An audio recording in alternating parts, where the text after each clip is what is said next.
Mi nombre es Enrique Eiras, yo soy miembro de MDZ, que es el primer periódico nativo digital de Mendoza y que nació en el año 2007, y soy también miembro de APD. Hoy, en este panel, vamos a hablar sobre las redes sociales. ¿Son el mejor aliado y el mayor enemigo del periodismo las redes sociales? ¿Quiénes son hoy los competidores de los medios periodísticos? ¿Son los otros medios o son además Facebook, Google, Netflix y Amazon, que también compiten con sus contenidos por el tiempo de los usuarios y también por los recursos que los usuarios le dedican a esos portales y que tanto nos cuestan a nosotros, los medios periodísticos, conseguir hoy en día? En este panel nos acompañan hoy Roxana Murdovic, que es doctora en comunicación, especialista en cultura juvenil, es consultora de la UNESCO y autora del libro Ruidos en la Web. Nos acompaña también Juliana Fernández, socióloga y periodista que trabaja en Venta Producciones y nos va a hablar sobre los desafíos en los medios online y la seducción de las comunidades. También Ángel Sotera, que es el responsable de los nuevos canales de Infobae y nos va a hablar hacia dónde van las redes sociales. Y fuera de programa está con nosotros Gabriel Conte, el director de MDZ, a propósito de que justamente ayer publicamos en MDZ una encuesta que revela por qué el periodismo serio le está ganando la pulseada a las redes sociales anónimas en Mendoza.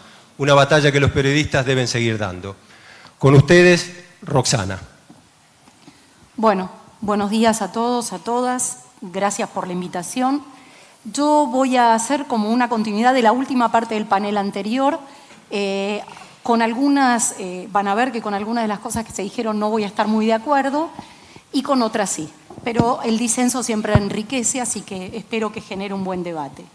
Yo me voy a referir a... No, esto no es mío. No. Que se descuente el tiempo. Perdón. Mientras voy a decir, yo me voy a referir a cómo, es decir, como se habló mucho de los chicos y de los adolescentes, yo justamente me voy a referir a cómo... ¿Están cargando? O... Sí, ahí le están cargando. Sí. Ah, perdón. Ahí está. ¿Cómo se informan? Ahí está. ¿Cómo se informan los jóvenes? ¿Cómo acceden a la información? Porque los adolescentes buscan mucha información. Primero, es solamente una diapo para que nos situemos. 7 de cada 10 adolescentes están todo el día conectados a Internet. Hoy la vida cotidiana de los jóvenes, de los más jóvenes, está atravesada por las pantallas y por Internet. Hace 13 años, que es muy poco, la misma cantidad estaba conectado a solo 30 minutos. Era la época del cibercafé, donde había que pagar, del locutorio. Así que vean lo mucho que está conectado a Internet un adolescente hoy. Por supuesto, el principal uso son las redes sociales, el segundo, escuchar música, pero a mí me interesa que 7 de cada 10 buscan información. Es decir, que buscar información es la tercera actividad más importante para los adolescentes cuando navegan en Internet. Ahora, ¿cuál es esa relación? ¿Qué relación tienen con las informaciones? Y yo voy a usar estadísticas justamente por esto que se comentaba de tratar de ser lo más confiable. Creo que la oposición a fake news no es true news, sino, o sea, no es información verdadera, sino confiable. Pero esto lo voy a desarrollar después. Voy a dar distintos países para que vean que este fenómeno está preocupando en todo el mundo.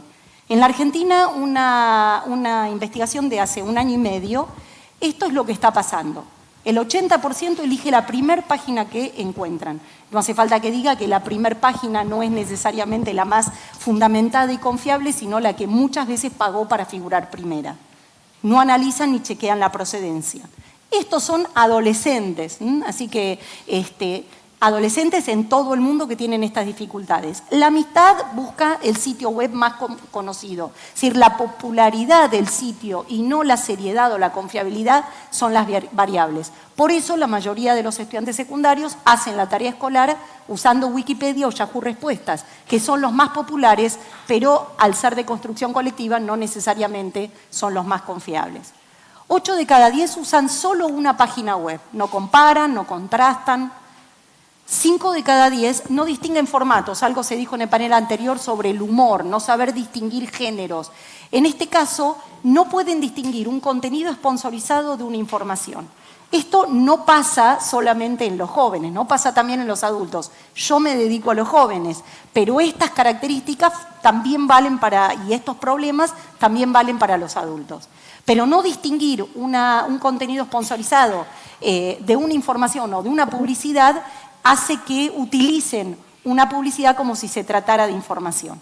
Y el problema de este panel, que lo voy a retomar después, es que 9 de cada 10, el 90% de los adolescentes se forman exclusivamente por redes sociales. Y después vamos a ver el problema de informarse por las redes sociales, que es fuera de contexto, que es parcial, que refuerza la propia visión. Esto pasa en Estados Unidos. 8 de cada 10, el 80%, de hecho un estudio de la Universidad de Stanford, cree todo lo que dice la web. Si salió en internet, es cierto. Y eso es enemigo del cuestionamiento, ¿no? Algo que también se mencionó en el panel anterior. Otra vez, 8 de cada 10 no diferencian publicidad de información.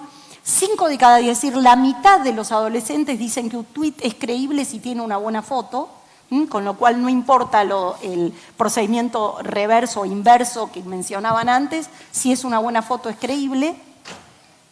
Es confiable porque la recibió de un amigo, y este es un problema muy grave, porque la compartirían, es decir, la variable la recibí de mi mejor amigo, de mi hermano mayor o de mi mamá, es más importante que la procedencia originaria. Es decir, lo que se ha demostrado a través de este estudio de la Universidad de Stanford es que tanto los adolescentes como los adultos recuerdan más quién les envió la información que el autor originario. Y esto obviamente conspira contra este proceso de analizar la información.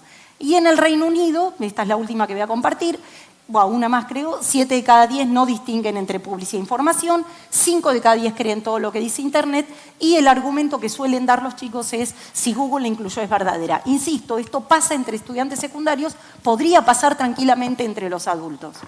Y esta es la última que voy a compartir, que es una encuesta entre 18 países, IEA es la Asociación Internacional de Evaluación, y fíjense que solo el 2% entre 14 países, entre 140.000 estudiantes, solo el 2% sabe diferenciar lo que puede confiar de lo que no, y Corea del Sur, que siempre rankea entre las primeras, en este caso la primera, solo con un escaso 5%. Entonces, esto es lo que está pasando hoy con los jóvenes cuando buscan información. Todo esto es lo que está pasando, que es lo que se ve en todo el mundo. Y es un problema grave. Es un problema grave porque no es una picardía, por ejemplo, utilizar el primer link que les aparece, no saber buscar información. Y para eso yo quiero comentar una anécdota, ya que antes comentaban en el panel anterior varias anécdotas. Esto es de una periodista británica de un diario muy prestigioso que se llama The Guardian, y que contaba que ella en Londres sucedió el Holocausto, probó y lo puso. Y el primer sitio que apareció cuando puso esta pregunta fue de un movimiento neonazi que se llama Stormfront, y entonces, que negaba el Holocausto y que publicaba un artículo de las 10 razones por las que el Holocausto nunca sucedió. El problema, ella decía, Google se maneja por criterios comerciales y el que paga más figura primero, pero en casos de derechos humanos no debería suceder. Bueno, esa es su columna. Mi preocupación y la de la UNESCO y todo el mundo es que el riesgo es que la mayoría de los adolescentes se queda con el primer link. Yo diría muchos adultos también. Entonces, si esta pregunta se lo hubieran formulado en la clase, alcanza con que uno haya copiado y pegado el primer link para que estemos frente a un problema que preocupa, que es entregar las conclusiones de un movimiento neonazi. Esto es para mostrar algunos de los riesgos. Estos son los otros riesgos. Obviamente, estar limitado en la búsqueda de información va contra la actitud reflexiva y crítica que queremos promover todos entre la gente. Antes preguntaban qué se puede hacer. Bueno, una de las grandes claves es promover una actitud crítica y reflexiva de cuestionamiento. Si no, va contra la reflexión, reduce la comprensión de los hechos sociales, se corre el riesgo de viralizar informaciones falsas y afecta la toma de decisiones, porque cuando se toma una decisión, alguien dijo hoy, información no es conocimiento, la información tiene que estar unida a la reflexión para que la decisión sea fundamentada. ¿Cuál es el problema de informarse solo por las redes sociales, que es el tema de este panel? Es que la gente, no existe más la imagen de sentarse a mirar un noticiero de televisión o sentarse a leer un diario por decisión propia. Aparecen y se leen de manera casual, por eso se llama una búsqueda incidental, aparecen, no hay una actitud, son los feeds que van apareciendo y que de manera casual los vamos leyendo. Las informaciones son parciales, hay un poco de todo y no hay contexto, no hay una nota al lado de una opinión, al lado de un recuadro, no existe todo eso. Refuerzan las propias opiniones, obviamente porque solo nos llega a nuestro perfil aquello con lo que estamos de acuerdo. El problema más grande es que llegan a través de contactos, y esto que comentábamos antes, la gente tiende a creer más en los contactos y por eso esa es la variable antes que el origen de esa información, y por eso decíamos antes, recuerdan más quién le envió el texto, qué es la variable fundamental para difundirla o para viralizarla antes que quién la produjo. Y lo que comentábamos antes, la gente y los chicos suelen viralizarla porque lo recibieron, solo porque lo recibieron de amigos. Hoy en todo el mundo, y aquí vengo a responder un poco lo que se comentaba en el panel anterior, ¿qué se puede hacer? Ustedes saben que hasta hace 15 años, 20 años, alfabetizado era quien sabía leer y escribir, y con eso alcanzaba para recibir el título de estar alfabetizado. Hoy hay una nueva expresión que está circulando en todo el mundo, desde Naciones Unidas, que es, por esto que preocupa a todo el mundo, yo no mostré solo estadísticas de la Argentina, que no solo llega a los chicos, sino que debe ser para toda la población, lo que se llama alfabetización informacional. Porque hoy no alcanza con la información, cuánta información está disponible, sino esto que acá aparece en amarillo, saber buscarla, seleccionarla, procesarla, analizarla y utilizarla. Estas son las nuevas competencias que se necesitan en el siglo XXI. Saber reconocer la relevancia y la confiabilidad. Estas son las dos grandes palabras sobre las cuales se está trabajando en todo el mundo para concientizar a los adolescentes que están en periodo de formación, pero también a la sociedad en general. Porque el objetivo hoy es lograr una persona alfabetizada que no solo tenga acceso a la información, algo que se logra con un clic, sino que sepa buscarla, identificarla quién la produjo, analizar intencionalidad, evaluar confiabilidad, construir la propia opinión, participar, etc. Estas son las competencias que se necesitan hoy. De hecho, algo que ustedes seguramente saben, los exámenes PISA, que son las evaluaciones internacionales en las que la Argentina nunca sale con buenos promedios y siempre abre un nuevo debate sobre qué es una educación de calidad y qué educación estamos dando, está empezando a pensar en incorporar como punto de evaluación saber distinguir una información confiable de una información falsa. Quiere decir que son las competencias que necesita un adolescente y un adulto en el siglo XXI en relación a la información. Hoy hay sobreabundancia de información, la creencia es que a más información uno está en mejores condiciones de decidir, pero la abundancia de información generó una nueva palabra que existe en el mundo que es infoxicación, que es la intoxicación de información cuando no se sabe cómo buscarla, cómo procesarla, cómo elegirla y cómo evaluarla. Entonces, estos son los temas. De hecho, hoy no debería seguir evaluándose la información con la que uno cuenta, sino qué competencias tiene para evaluarla, para analizarla y para procesarla. Yo quiero terminar entonces, y voy a estar bien a tiempo, con una campaña que a lo mejor la vieron, que hicimos el año pasado, en Medios en Papel, y a mí me tocó asesorar, y la sacó adelante ADEPA, la Asociación de Entidades Periodísticas Argentinas, pero que muchos medios online la decidieron tomar. Era para adolescentes, para esto de enseñar a buscar información confiable y a no creer en el primer link, etcétera, o en lo primero que aparece. Y entonces esta fue la primera, eran 2 avisos. Esta es una información falsa que aparece en Internet, es decir, las 2 que voy a mostrar están en Internet. Tomar sol te ayuda a cicatrizar el acné, se recomienda tomar mucho sol todos los días. Esto está en Internet y entonces le agregamos, también se recomienda chequear esta información que fue sacada de Internet y es falsa. Investigar, cuestionar, chequear, formar tu opinión. Entonces, esta fue la primera y esta fue la segunda. Correr abrigado es una información falsa que circula en la web. Correr abrigado te hace adelgazar más rápido. Viralizar una mentira es tan fácil como descubrir la verdad. Investigar, cuestionar, chequear, formar tu opinión. Entonces, yo creo que hay mucho por hacer. Obviamente la escuela tiene la principal responsabilidad en cuanto a los adolescentes, pero armar campaña y enseñar. A la escuela le cambiaron los grandes desafíos, obviamente, porque la escuela nació con Gutenberg. Cuando se inventó la imprenta se hizo necesaria una institución que enseñara a leer lo que la imprenta difundía, y durante siglos distribuir información fue el principal objetivo. Hoy la escuela no puede competir con Google en distribuir información. El nuevo objetivo que tiene es enseñar a pensarla.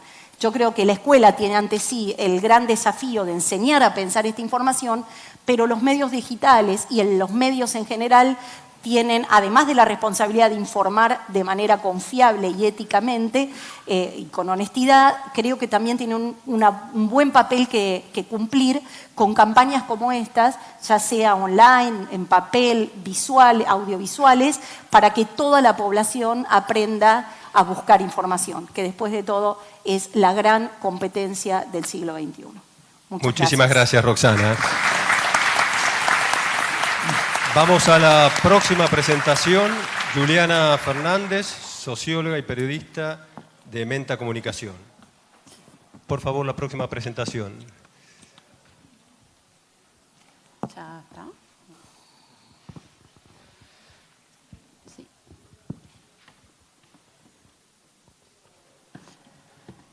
Bueno, hola a todos y a todas. Mi nombre es Juliana, como recién estaban comentando, soy socióloga y periodista, trabajo en una agencia de comunicación en Menta. Estoy acá porque mi jefe no pudo venir. No, eso es más un chiste. Bueno, a ver, lo que pensé para este panel es enfocarme y tratar de trabajarlo entre todos y todas en cuáles son los desafíos de los medios online o no. Y para eso pensé en esto de seducir o crear comunidades.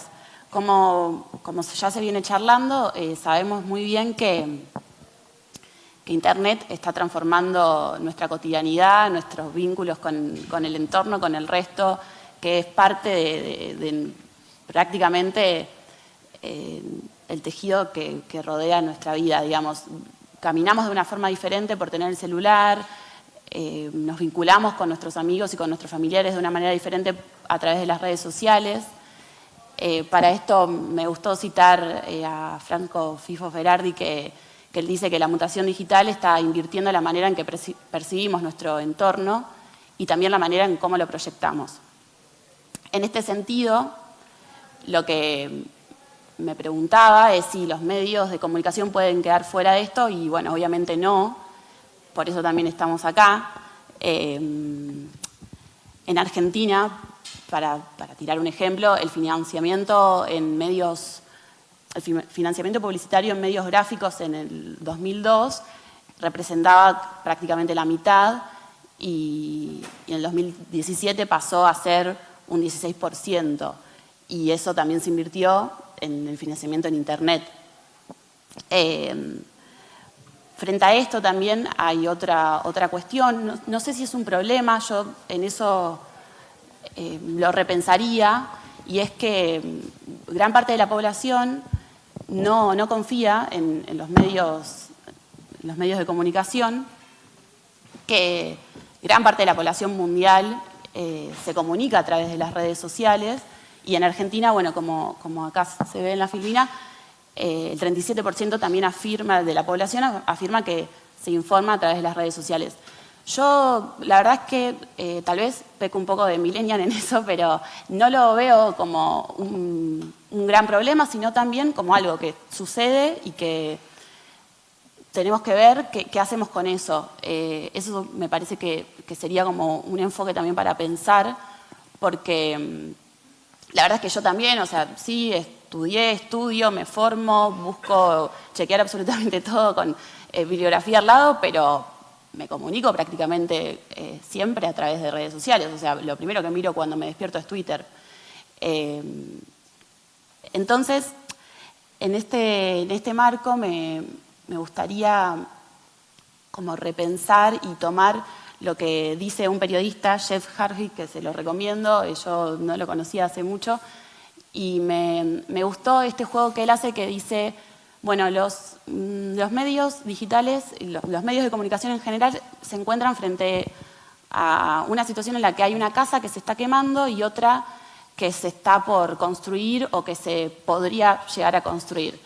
La que se está quemando es esa casa que piensa la comunicación a través de la masividad, digamos, que se rige por la lógica de, bueno, cuántos clics tengo, a cuántos llegué.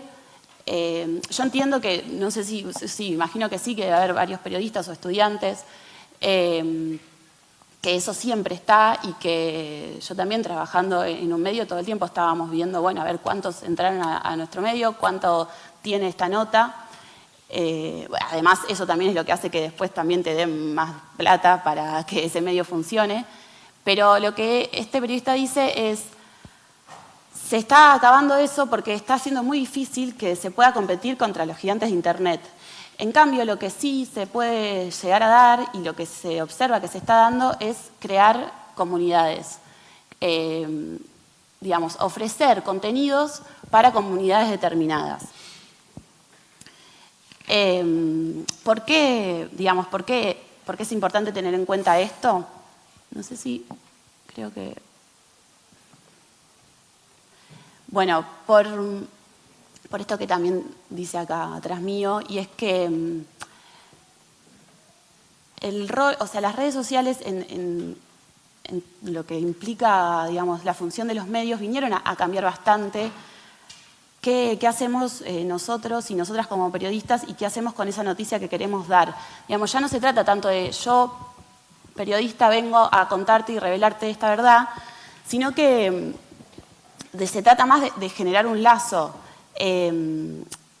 A ver, algunos medios todavía algunos medios digitales incluso, se siguen rigiendo bajo esta lógica y el problema que sucede ahí, y acá sí tal vez me pongo un poco más moral, es que al tener en cuenta solo y únicamente la cantidad de personas que ingresan, los clics que tienen, es que se termina ofreciendo algo que a veces termina siendo un poco como la segunda góndola del supermercado, digamos, comida chatarra. Si nos guiamos solo por eso en el periodismo y solo lo que queremos es ser el medio que más clics tiene, lo que vamos a ofrecer en general va a ser, bueno, gatos bailando. Que está todo bien con los gatos bailando, yo no soy muy fan en general de esas cosas, a veces capaz soy un poco hortiva, pero se supone o todavía quiero pensar que hay alguna idea y algún objetivo un poco más social detrás de los que hacemos periodismo. Y por otro lado, si no solo los medios digitales se guían por eso, también tienen otro problema que es que en general llegan, digamos, las personas que llegan a esos medios llegan a través de terceros, digamos, de otras plataformas, porque llegan a través de redes sociales o llegan a través de Google. Entonces vuelvo a esto que decía este periodista de la casa que se está quemando o de crear comunidades. Ahí radica como la importancia de tratar de repensar esa lógica y de ir, digamos, por otro lado.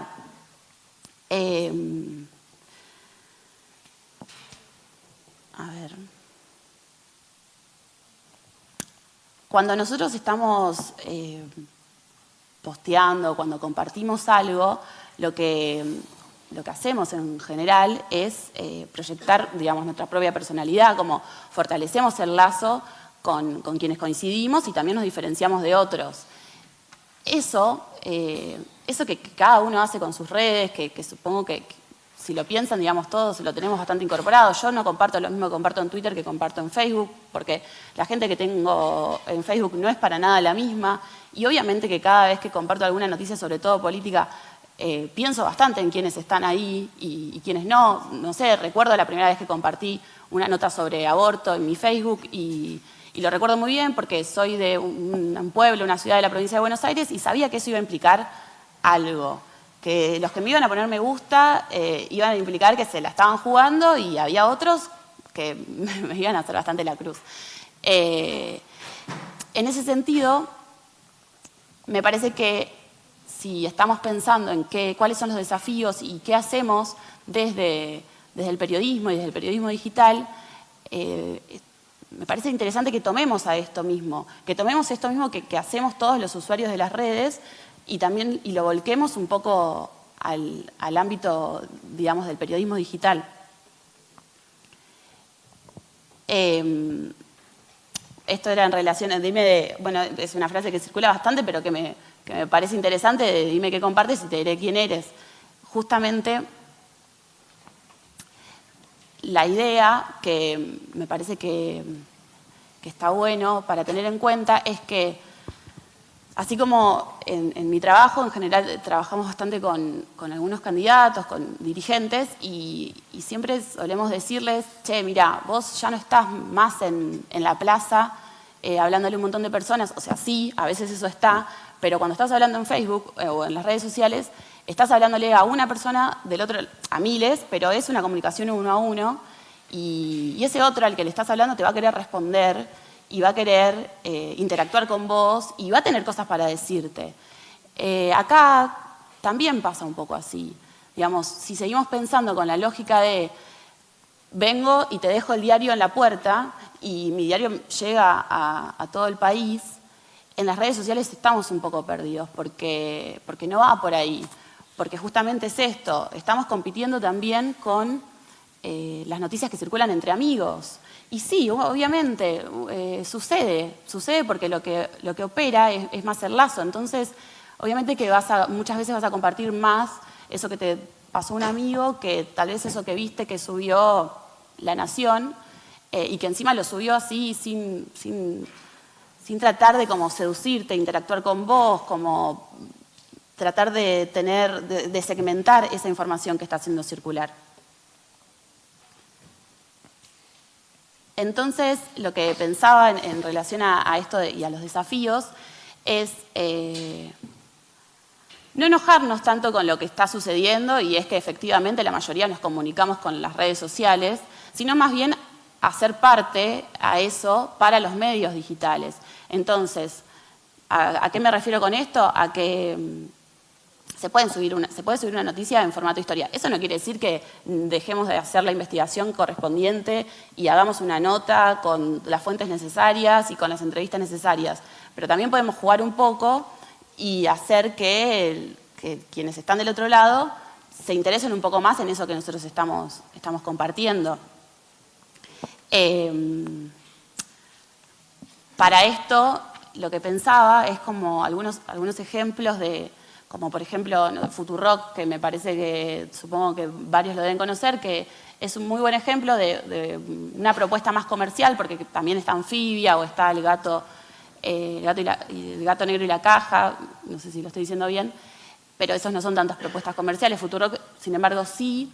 ¿Y qué es lo que está haciendo? Apunta a un público determinado, digamos, no sabe que no va a llegar a las mayorías, sabe que es más un mundillo, sabe que le habla a algunos, pero interactúa con esos algunos y algunas. No busca interactuar con todos.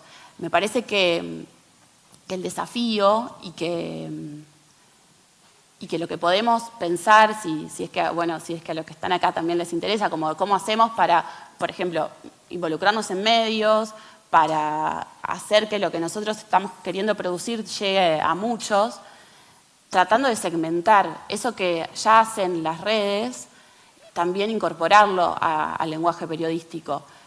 Porque si no, me parece que si seguimos con la misma lógica, pensando en la lógica televisión o diarios para tirar por todo el país, no sé si vamos a lograr objetivos tan interesantes. Y además también terminamos como queriendo abarcarlo todo y no, todo no se puede. Me parece que podemos tener mejores producciones y no pensar solo en lo que te da muchos clics, si también pensamos a quién le queremos hablar y también pensamos en cuáles son las demandas de ese público. Por eso, para cerrar, me gustó bastante esta frase que dice que la supervivencia y el éxito de la industria de la información dependerán de que se ofrezca a la gente un servicio pertinente, de calidad, y no de que se consigan tráfico para los gatos. Digamos, es un poco esto de, se entiende perfectamente por qué muchas veces en los medios online necesitamos publicar esas notas que sabemos que generan más clics, esas notas en donde, qué sé yo, el cruce de Mirta Legrand y Moria Kazan o la caída de X persona. El tema es que si solo nos guiamos por eso, realmente estamos dejando de lado algo bastante importante que es, bueno, un objetivo un poco más social del periodismo. Y además, no haciendo nada de calidad, como si no nos transformamos y todas las plataformas, todos los medios digitales se transforman en medio de una replicación de noticias y muchas veces otras noticias que salen de otros medios y me parece que ahí sí estamos un poco perdidos. Para cerrar, porque ya estoy con muy poco tiempo, creo que lo podemos charlar un poco después, pero creo que no es un problema informarse a través de las redes. Lo que justamente tenemos que hacer, quienes sobre todo estamos acá interesados por dar a conocer ciertas verdades relativas, es usarlas y usarlas a nuestro favor. Antes tal vez era lo que circulaba entre vecinos. Bueno, ahora ya no está tanto eso. Ahora es más lo que circula entre grupos de WhatsApp. Ok, eso sucede. La cuestión es qué hacemos con eso, sobre todo siendo periodistas. Ya está. Muchísimas gracias, Juliana, por tu presentación. Vamos a la próxima presentación de Ángel Sotera, responsable de nuevos canales de Infobae, quien nos va a presentar a dónde van las redes sociales. Por favor, si pueden poner la próxima presentación. Bueno, ¿qué tal? ¿Cómo están? Buenas tardes. Bueno, mediodía.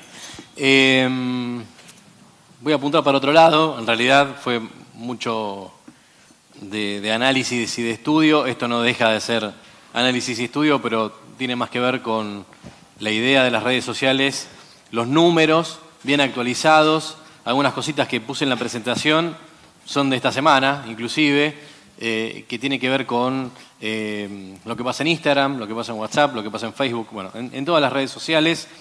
Esto es algo que cada vez que armo una presentación a mí me sorprende porque cada año cambia y las presentaciones permanentemente tenés que modificarlas. Y porque en cada cuarto de año se actualizan y los números van variando para arriba, para abajo, apuntando más a una red social que a otra. Me parece vital en esta presentación tener información, es vital para ustedes también, sobre cómo encarar algún proyecto o nuestros desafíos en el área del periodismo digital y de las redes sociales. Esto es un clásico que es qué pasa en Internet durante un minuto, y esto es muy importante porque nos ayuda a saber a dónde tenemos que apuntar la distribución de nuestros contenidos, ya sea en forma particular, si queremos llegar a algún público por alguna razón, o en algún medio de comunicación, o en un comercio. El año pasado me pasó en una presentación en Córdoba que terminamos hablando de ventas, de productos, ¿sí? En base a esta información. Fíjense, 1 millón de registros por minuto en Facebook, 4.5 millones de videos visualizados en YouTube, 347.000 scrolls en Instagram, y ahí podemos ver claramente 41 millones de mensajes enviados en WhatsApp y en Facebook Messenger. Y esto de WhatsApp y Facebook Messenger es muy importante también porque, bueno, ustedes habrán escuchado en el último tiempo que están intentando que estas empresas, WhatsApp, Facebook Messenger, Instagram y Facebook pasen a dividirse en unidades de negocios porque están generando una monopolización de la distribución de los contenidos, y estos números son más que vitales. Está también el tema de los emails acá, 188 millones, ¿sí?, de correos electrónicos enviados, y esto me parece muy importante también porque lo vamos a repasar en el próximo slide. Esto tiene que ver con las aplicaciones que se descargaron en el primer cuarto de 2019. WhatsApp lidera, y esto va en línea con lo que les decía. Facebook Messenger en el segundo lugar. Después está el fenómeno de TikTok. ¿Sí? No sé si han escuchado hablar. Es una red social china que está orientada a adolescentes. Música. Veremos si termina el camino que tuvo Instagram, por ejemplo, que fue adquirida por Facebook, o de Snapchat, que la vemos bastante en el medio de la tabla, que con la mutación que tuvo Instagram después de la compra de Facebook, sufrió, bueno, estar ahí donde la vemos. TikTok adquirió Musical.ly también, que permite poner música, bueno, cosas que hemos visto. Es una fusión de distribución de contenidos hechos por particulares. Los medios de comunicación se están preguntando en este momento si tienen que meterse ahí para distribuir sus contenidos. Esto es un buen tip para tener en cuenta, para saber si se puede hacer algo, o como particulares y querer llegar a nuevos públicos. Bueno, TikTok es un lugar donde uno debe meterse e indagar. Y esto me parece muy importante también. Esto es porcentajes de 834 millones de emails abiertos del 1 de marzo al 1 de abril de 2019. Esto es bien fresquito. Datos que sorprenden, que el iPhone es el cliente de mail más destacado en teléfonos móviles, y después viene Gmail. Me quiero detener un poquito en esto, que tiene que ver con los newsletters como lugar para distribuir contenidos. Habrán visto que en todo el mundo los newsletters están tomando un lugar muy preponderante, donde tienen 25, 30 newsletters diferentes, a veces diarios. New Yorker, por ejemplo, genera el 12% del tráfico a través de los newsletters, ¿sí? Llegan al público de otra manera. Y estamos hablando de periodismo de calidad, y estamos hablando de un público interesado en ese tipo de contenido. ¿Y por qué me detengo en esto? Porque hay un público masivo, estamos viendo acá, obviamente no podemos decir que este porcentaje gigante que estamos viendo aquí, de 834 millones de mails, básicamente están buscando suscribirse a un newsletter, pero es un público que puede segmentar a su gusto, a su manera, a sus necesidades, el contenido que quiere recibir, que pueden ser noticias duras, que pueden ser noticias de economía, de espectáculos, de cocina, y de esta manera vamos a englobar de alguna manera las redes sociales como parte de este combo, ¿sí? Por eso lo incorporé acá, porque se convirtió en un nuevo, entre comillas, porque es el más viejo en realidad, lugar donde se distribuyen contenidos, y de alguna manera esto le permite al usuario ni siquiera estar en las redes sociales en sí, y distribuir y recibir el contenido que uno quiere, ¿sí? Entonces, esto es muy importante porque aparte le quita un poco la demonización a las redes sociales sobre el contenido basura que se puede distribuir o con alguna intención determinada. Obviamente que también puede pesar acá, pero en líneas generales son los medios más conocidos o de primera línea, y si no fuera así, uno puede decidir de qué medio recibir el contenido, ¿sí? Entonces, es responsabilidad pura de uno, no aparece en el feed, no aparece cuando uno está scrolleando en el teléfono celular, sino que aparece en nuestra casilla, algo que nosotros decidimos que aparezca, ¿sí? Así que esto me parece muy importante, ¿sí? Como una etapa nueva de las redes sociales y de un contenido curado por editores para recibir contenido de calidad. Si no lo han hecho, les recomiendo, por ejemplo, que no se suscriban, pero que revisen, por ejemplo, New York Times y Washington Post son los reyes del newsletter. Los invito a que los revisen, se suscriban o lo vean de forma gratuita. Hay un editor responsable o varios editores en la mañana, en la tarde, que arman estos newsletters, que ponen su firma y que nos garantizan que hay una persona responsable detrás de esto y que no es una publicación orientada a generar tráfico, cosa que no está mal, porque sin tráfico no hay ingresos, y sin ingresos no hay sueldos, y no hay puestos de trabajo, y no hay medios de comunicación, ¿sí? Así que atentos también con eso, que es importante, ¿sí? Una cosa es el fake news, obviamente totalmente en contra, y otra cosa es la distribución de contenidos para generar ingresos y para que los medios de comunicación puedan subsistir. 12% del tráfico los tienen los newsletters, esa distribución de contenido de calidad que también va dentro de este paquete, ¿sí? En el caso que le mencionaba recién de New Yorker. Y esto me parece también muy importante relacionado con lo que ha pasado con las redes sociales más importantes, que es el caso de Facebook, es el caso de Instagram y de Snapchat. Fíjense lo que ha pasado con Facebook. Ustedes saben que la información que ha tomado de los usuarios, de millones de usuarios, el escándalo de Cambridge Analytica, ha generado que haya un temor de parte de los usuarios. Muchos se han alejado, han dejado de usarlo. A lo mejor Facebook ha pasado a ser un recordatorio de fechas de cumpleaños y no tanto para intercambiar ideas, hablar con nuestros conocidos. Y ha ido mutando. Han visto en la última presentación quizás de Mark Zuckerberg este año, hace un mes aproximadamente, que se habló justamente de hacia dónde va Facebook, que es la integración de Facebook, de Messenger y de WhatsApp y de Instagram. Bueno, pasa por esto justamente, por estos números que estamos viendo acá. Estábamos hablando de un 58% de los jóvenes de entre 12 y 34 que en el 2015 usaban Facebook y ahora pasaron a ser un 29%.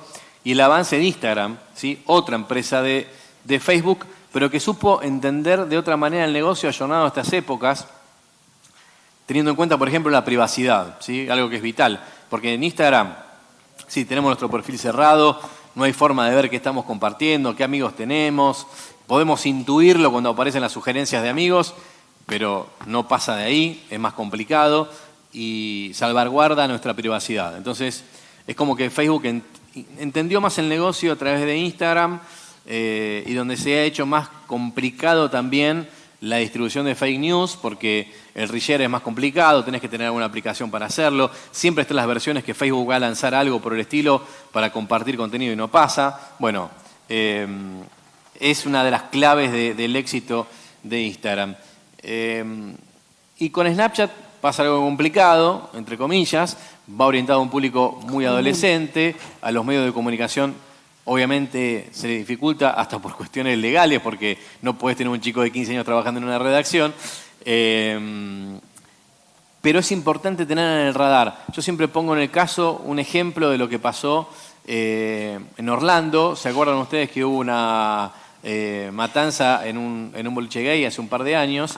Y las primeras imágenes se conocieron a través de Snapchat.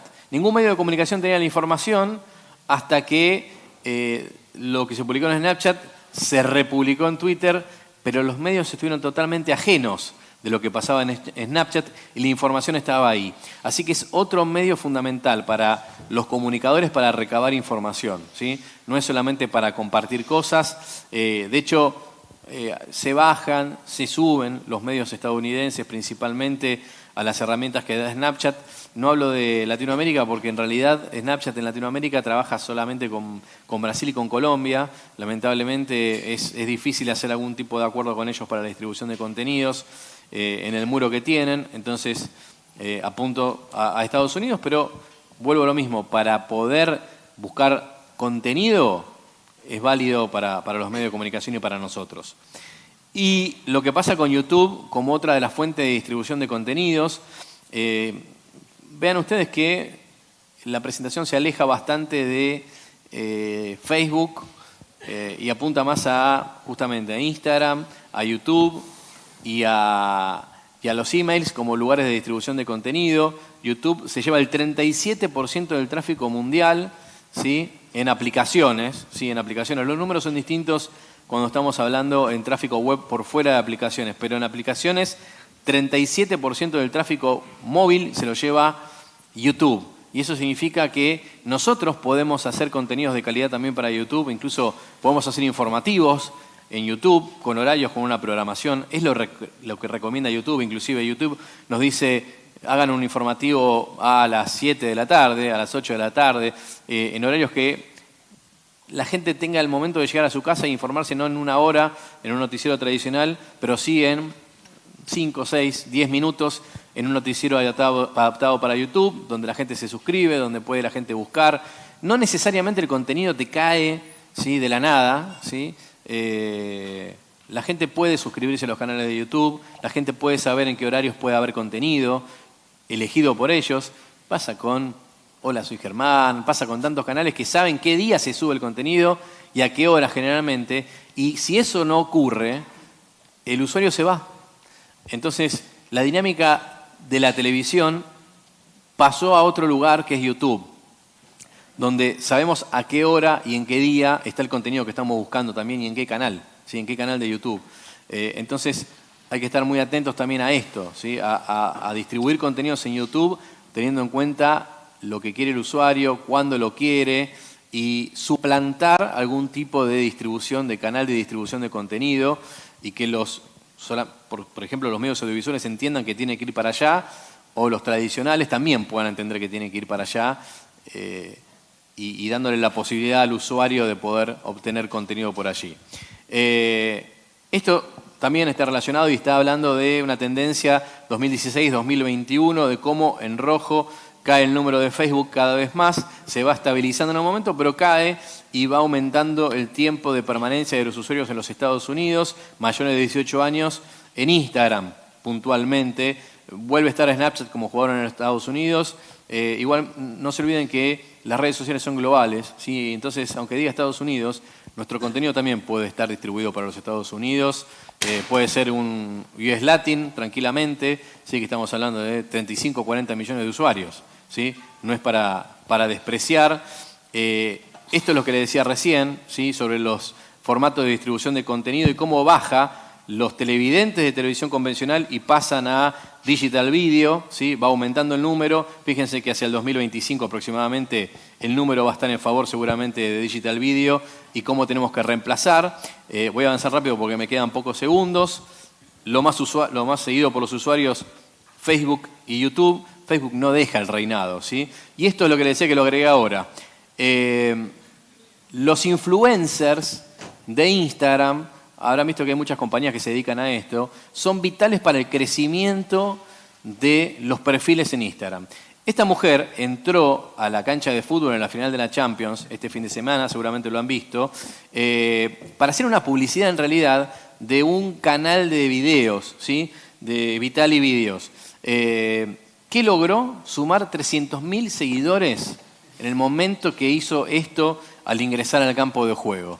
Después la cuenta fue suspendida de ella. Pero Vitali Video fue conocido por todo el mundo porque lo tenía en la malla que llevaba puesta. Entonces, entiendan el tema de los influencers como un buen lugar para distribuir también contenido, no solamente noticioso, sino también publicitario, como en el caso que les mostraba recién, y el impacto que ha generado en la final de la Champions. Y vuelvo al video y una recomendación, ¿sí?, de cómo hay que usar el video cuando subimos a las redes sociales. El formato 9:16 es el rey, ha ido subiendo a lo largo de los años. Fíjense que el formato wide bajó del 100% a menos del 42% y que el video 9:16 o cuadrado, si querés de alguna manera, pasó al 47%, fue subiendo del 1% en 2014 al 47%. Esto es por Instagram TV, esto es por las stories, esto es por la pantalla del teléfono celular. El último que digo ahora en la presentación que estamos haciendo, Samsung acaba de diseñar un televisor que tiene este formato. ¿Se imaginan si el cine pasa a ser este formato y esta pantalla la damos vuelta porque estamos acostumbrados a este tipo de contenido? El 100% pasó al 42% y el 1% al 47% en 5 años. Y hacia ahí van las redes sociales. Muchas gracias. Muchas gracias, Ángel. Por último, tenemos con nosotros a Gabriel Conte, que es el director de MDZ Online. MDZ, como les comenté antes, es un diario nativo digital que nació en Mendoza en el 2007. Y Gabriel, voy a empezar con una pregunta. ¿Hay un nuevo periodismo en la era de las redes sociales? Buenas, ¿qué tal? ¿Cómo les va? Gracias, Enrique. Bueno, soy un colado en este panel. No creo que haya un nuevo periodismo. Creo que el periodismo es el mismo de siempre y que el periodista tiene que hacer periodismo, a lo mejor en un formato distinto. Y hay una defensa, yo creo que es en la vanguardia todavía, no en la retaguardia, del idioma, fundamentalmente, y de las normas básicas del periodismo. Lo demás es accesorio y me parece que lo usan muy bien las áreas de marketing y los influencers y las personas que trabajan con redes y nosotros mismos, los periodistas, tenemos a mano una gran cantidad de nuevas herramientas todos los días para poder hacer mejor nuestro trabajo, que sigue siendo periodismo, básicamente, y cada uno lo entiende a su manera, pero las normas básicas no han cambiado. Yo imaginaba esta reunión como un gran círculo, ¿no? Por eso meterme en este panel me parece que tenía que ver con contarles una información, básicamente. Exactamente, sí. Y les voy a empezar a dar información para que ustedes sepan. Primero vengo de Mendoza. Me levanté a las 3 de la mañana para venir. Me meten en un panel de periodismo provincial a la siesta, cosa que para las provincias es sagrado. Fuerte repudio a la organización, en primer lugar. En segundo lugar, información personal. Tengo en noviembre, exactamente el 12, voy a cumplir 50 años. Debo superar ampliamente la edad de todos los que están acá, el promedio por lo menos. ¿Por qué les digo esto? Porque les quiero contar que mi mamá, mi vieja, tiene 70, se llama Belia. Me tuvo joven, ¿no? Pero yo hace 11 años que estoy en MDZ, que tiene 12 años, y mi vieja el año pasado, recién el año pasado, se dio cuenta que era un diario. Mi vieja siempre pensó que era un agregador de contenidos a Facebook, que es donde ella se mueve, con mucha gente de confianza, con sus amigas, encontró a las chicas de la juventud, las que fueron a su cumpleaños de 15, una cosa maravillosa para ella Facebook. Le ha devuelto ganas de vivir en muchos aspectos, pero la verdad es que a mí me causó un gran impacto, pero después me sirvió saber que mi vieja tenía ese concepto, porque puede pasarle a muchas otras madres, hermanas, primas y un montón de otra gente que simplifica y cree que toda la información que pasa por cualquier red es información chequeada y la tiene que tomar como tal. Les voy a dar más información. Mi vieja tiene una hija que es hermana mía que se llama Carla. A la sazón, si juntan nombre con apellido, se llama Carla Conte. Nada que ver con la famosa. Mi hermana tampoco lo sabía. Y mi hermana es bastante más joven, de hecho es menor que yo. Por lo tanto, creo que hay un dato muy fuerte para nosotros, los que ejercemos el periodismo, que es, en lugar de tomar los datos sueltos de la realidad que surgen en distintos lugares y que nos llevan a cuestiones fuertemente teóricas o a correr carreras maratónicas detrás de las corrientes internacionales, nos lleva nuevamente a chequear nuestro ámbito de trabajo en lo concreto. Es decir, nosotros tenemos un gran equipo de marketing digital, un gran equipo de periodistas, tenemos una radio, mi vieja no sabía, escucha otra, nunca me escuchó a mí en la radio, porque se enganchó con otra, digamos, toda la vida y no salíamos en el Facebook del diario. Entonces, bueno, en definitiva, creo que hay mucha confusión, que es un momento de transición interesante para nosotros y que a veces corremos maratones, y lo digo delante de un maratonista, perdón Enrique, que no nos corresponden. Se ha dicho todo muy bien en el panel, a mí me encantó, inclusive he quedado muy mal pegado con lo que dijo la primera panelista. Yo siempre corrí abrigado y no adelgacé, y con el acné tomé sol y no funcionó. Pero digo, es muy buena toda esta información que ustedes han dado, porque está clarísimo de que si no tenemos dato propio, información chequeada por nosotros, ¿por qué guiarnos por lo que nos dicen los demás?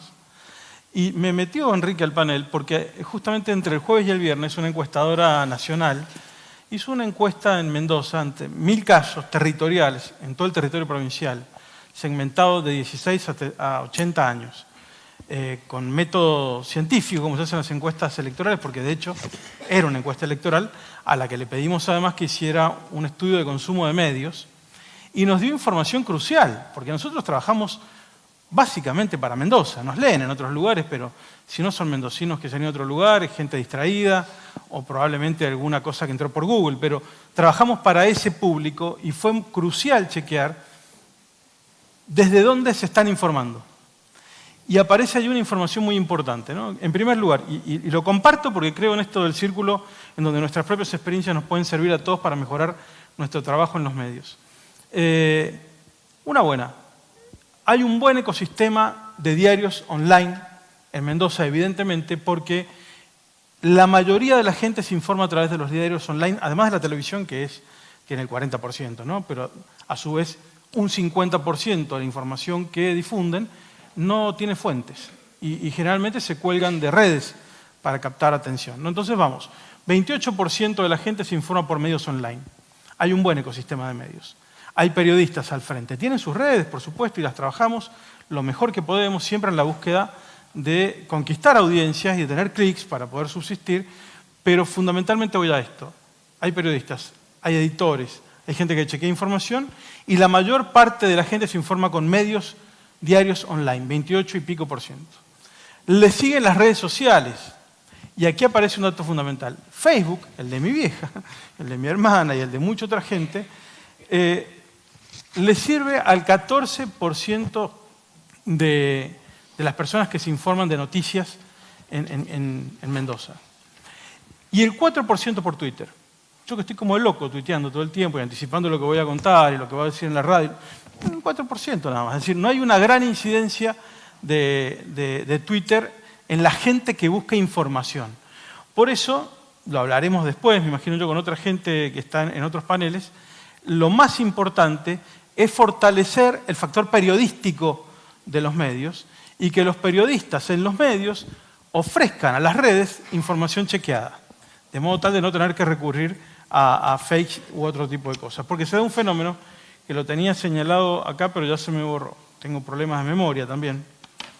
Y que es que la gente, a los medios de comunicación, es una tesis que tengo que no la he podido chequear científicamente, pero ustedes lo pueden pensar conmigo, ¿no? La gente ha generado una relación tan endogámica con sus redes sociales como mi vieja. Encuentra con gente que quiere, sus amigos, les cree, ve historias que le gusta ver, que en definitiva lo que busca también en los medios online, confundiéndolos con redes sociales que no somos, nos exige que confirmemos sus creencias, nos exige que no informemos, hasta a veces nos pide que les mintamos. Y ustedes ahí van a ver la gran grieta, que en el caso nuestro detectamos con mucha profundidad, de decirnos o que somos un diario macrista o que somos un diario antimacrista, a la vez. Cosa que es imposible. Tenemos cierta, los periodistas en general, cierta actitud esquizoide, porque si no, no podríamos ser periodistas. Pero es imposible, y eso yo creo que viene porque la gente está pidiendo confirmación de sus sospechas, no está pidiendo información. Ahora, eso sí, cuando los medios informamos bien, cuando los medios investigamos, chequeamos y damos una muy buena información, impactamos sobre esa gente y yo creo que generamos esto que se da hoy también acá físicamente y que es una empatía y de alguna manera un ecosistema de gente que está interesada en informar y no solamente en buscar clics en las redes sociales. Les quería contar eso. Muchísimas gracias, Gabriel. Y muchas gracias también porque traes buenas noticias para los periodistas. Bueno, ahora sí abrimos preguntas al público. Perfecto, vamos a tener 5 preguntas, así que cualquiera que quiera levantar la mano en cualquiera de los lugares, nos acercamos. ¿Comenzamos? Bien, arriba. Voy por acá, me voy acercando, permiso. ¿Alguna consulta, pregunta? Parece que están tímidos en esta parte. Sí, muy bien. Adelante. Bueno, ¿qué tal? Buenas tardes. Mi nombre es Matías Martínez, vengo de Radio Sur y quisiera preguntarle, bueno, que considere mejor contestarme, ¿cuál es el rol que cumple hoy la inteligencia artificial, más que nada en las redes sociales y demás, para ayudar o no al desarrollo justamente del periodismo y de las posibles fake news que puedan correr? Que trabaja en medios. Bueno, la inteligencia artificial en realidad, por lo menos las herramientas que existen hoy en el mercado, son herramientas que están atadas al contenido que distribuye el medio, ¿sí? Y lo que hace es determinar en qué momento es mejor para distribuir determinado contenido y en qué lugar, en qué red social, ¿sí? Entonces, es complicado hablar de fake news si hay un medio que contrata un sistema de inteligencia artificial. Ahora, si hay una usina de fake news que tiene un medio de comunicación falso, obviamente, ¿no? Un falso medio de comunicación que tiene un sistema de estos que lo puede contratar cualquiera para distribuir el contenido de forma con inteligencia artificial, bueno, ahí estamos ante un problema. Ahora, te agrego un dato más que me parece relevante. Hay un informe de BuzzFeed que se hizo en México y ahí muestran cómo funcionan estas fábricas de fake news y les aseguro que no necesitan inteligencia artificial para distribuir el contenido, ¿sí? Porque son miles de páginas web falsas que están diseñadas para la distribución de contenidos y miles de usuarios de redes sociales que están hechos para la distribución de contenidos. Entonces, te ponen un trending topic por la distribución masiva de una información falsa y no necesitan de inteligencia artificial. Me parece que la inteligencia artificial va más de la mano de un medio de comunicación como corresponde, que informa como corresponde, con información chequeada y demás, para distribuir el contenido cuando estas herramientas consideran que deben hacerlo. Ahora, si hoy están full para decirte vale la pena, todavía tengo mis dudas. Más adelante sí, seguramente. Hola, mi nombre es Agustín López. Soy parte del equipo de prensa de diputados de la provincia de Buenos Aires de Cambiemos. Y más que nada creo que el panel fue contundente, creo que la información, y por eso por ahí no hay tantas preguntas, creo que no han quedado dudas de que en cada red social hay contenidos diferentes. Ha estado esto de Facebook, que se viene cayendo la presencia de la gente en Facebook, pero es porque tiene que ver con el perfil del adolescente. Tiene que ver con que el adolescente busca no compartir el contenido con la madre, con la hija, con la hermana, sino que quiere elegir un lugar más reservado donde compartir su información personal y no hacerlo de manera pública. Entonces, yo a veces me pongo a pensar desde el lado político y también tal vez de los medios, cómo transformamos o cómo llevamos al político, cómo llevamos al medio a esas redes sociales que ya nos están haciendo casi impenetrables. Porque, digo, ¿cómo adaptamos, cómo informamos a través de TikTok? Cuando el TikTok ofrece un contenido totalmente diferente. Digo, no sé si... No me imagino a nadie cantando una noticia, o tal vez sí. Digo, ¿cómo podemos, o cómo por ahí ven esa transformación del perfil de un político, de un medio digital, a contenidos totalmente ya muy diferentes? Y por otro lado, ¿cómo, y creo que tiene que ver también del lado de la campaña, pero por ahí para preguntar y abrir, cómo educamos a la gente a romper la burbuja? Esa burbuja que se nos genera porque la red social no te va a ofrecer aquello que no te interesa o aquello con lo que vos no coincidís, sino te va a mostrar los cumpleaños, te va a mostrar, si yo soy macrista, te va a mostrar todas las buenas noticias de Macri, si yo soy kirchnerista, todas las buenas noticias de Cristina. Digo, ¿cómo educamos a la gente para romper esa burbuja y realmente que la gente tome un criterio propio y pueda de ahí opinar? Sí, como tiene que ver con algo de lo que yo dije, dos cosas. Primero, sí, efectivamente, los adolescentes fueron los primeros en irse de Facebook, pero se fueron básicamente porque entraron sus padres. Entonces, buscando territorios, espacios sin adultos. Hay un gran, por ahí muchos si son universitarios lo conocen, un gran especialista académico argentino que vive en México, que se llama Néstor García Canclini, que dice que en el siglo XX, para independizarse de los padres, había tres mecanismos: o tener un trabajo, un primer trabajo, o casarse, o graduarse de alguna carrera. Hoy la autonomía y la independencia empieza antes de los 18 años porque para los chicos, Internet, las redes sociales son un espacio de independencia y autónomo exento de adultos. Entonces, donde los adultos se trasladen, van a seguir buscando nuevas, y la más nueva es Snapchat, porque para los adultos es sumamente complicado y creo que va a ser un espacio que va a estar reservado básicamente a adolescentes. Y respecto de la del político, bueno, yo no sé si él sugirió TikTok, seguramente a lo mejor tiene alguna idea de cómo hacer que el político esté en TikTok, que no sea cantando o a lo mejor cantando. ¿Por qué no?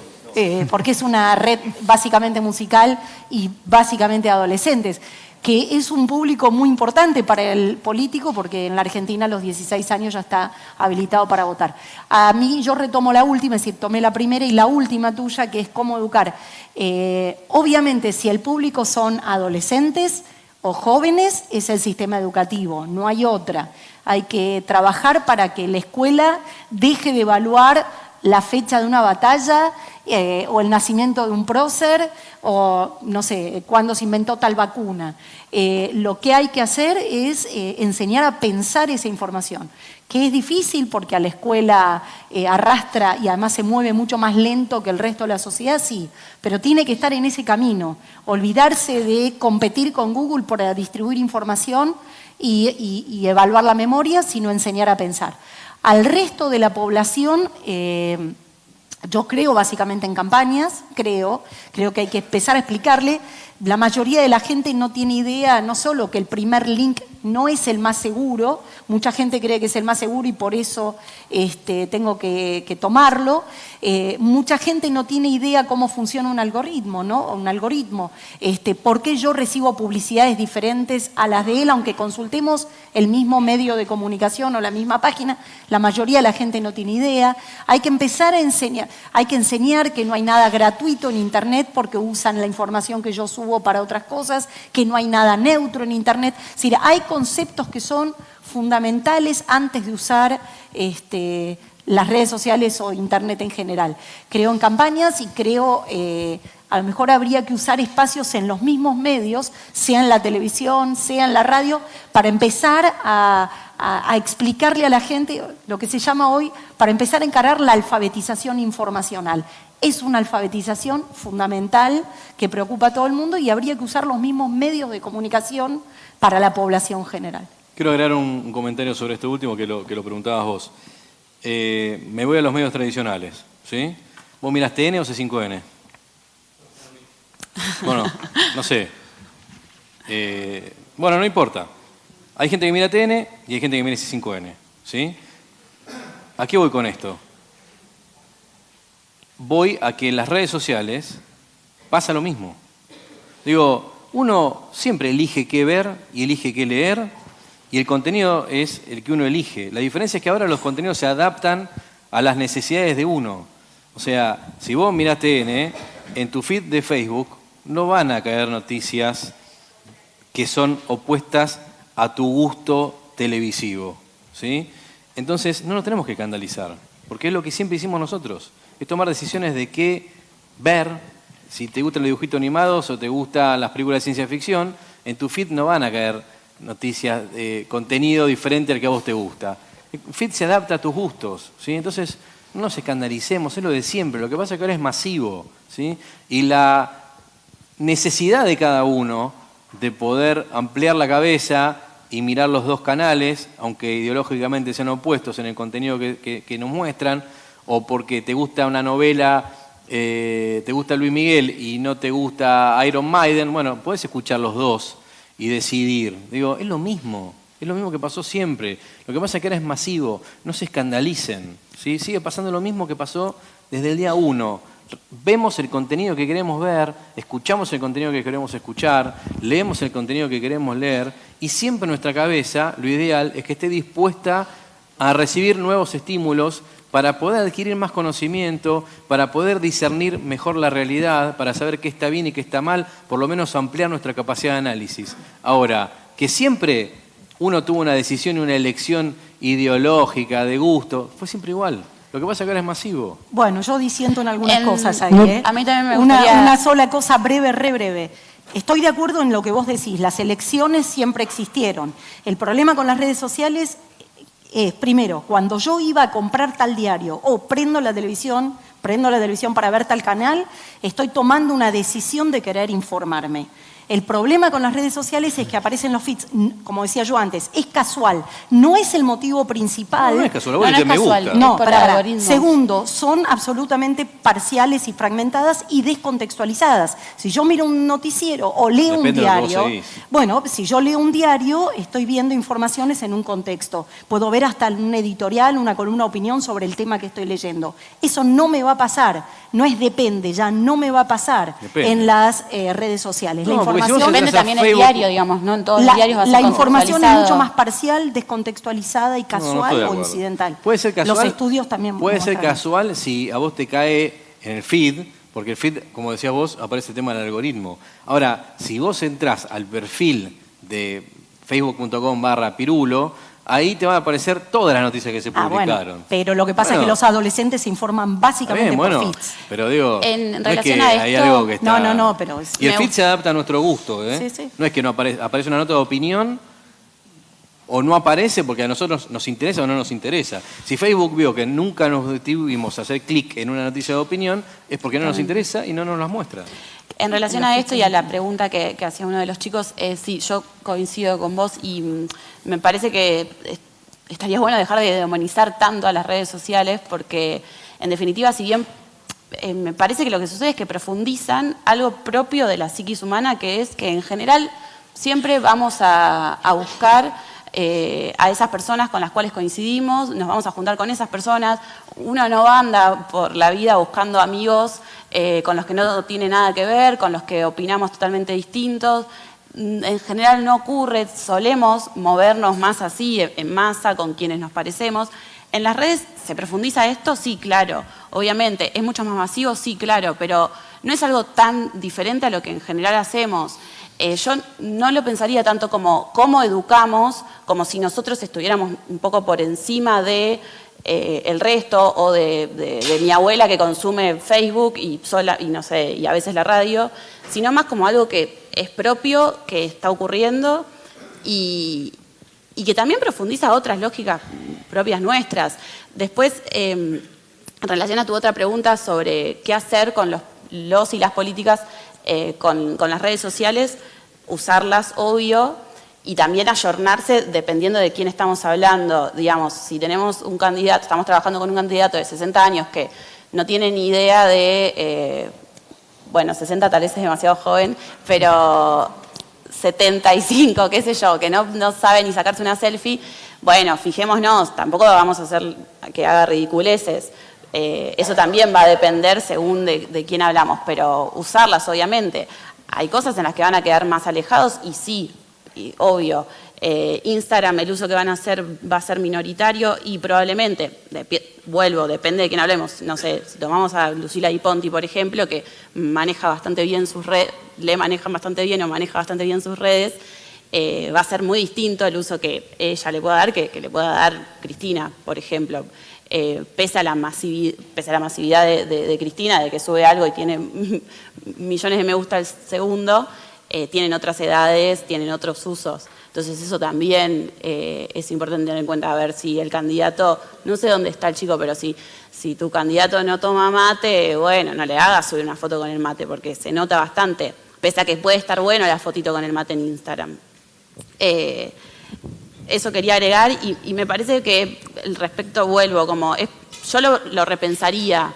No sé si la pregunta pasa tanto por cómo educamos, porque me parece que no tiene exclusivamente que ver con las redes sociales, sino más con otra manera que solemos tener, digamos, como no moralizaría tanto esas plataformas, aunque obviamente no voy a desconocer que tienen una función política clave, pero hay otro mecanismo que me parece que es el que refuerzan, que no tiene que ver con esa tecnología. Nada más. Yo quiero cerrar con una última pregunta de un tema que no se habló y es respecto a la reforma europea de los derechos de autor, fundamentalmente con la multa. ¿Se puede hacer otra pregunta? Disculpame acá arriba. ¿Perdón? No, otra pregunta. ¿Se puede hacer? Estamos un poco cortos de tiempo, bueno. Estamos preparando ya el tercer panel, así que le demos la posibilidad de que cierre. Básicamente, si esta reforma europea que afecta a los derechos de autor abre una nueva era en Internet. Y puntualmente estoy hablando de la multa millonaria que recibió Google y Facebook en Europa. ¿Alguna opinión al respecto?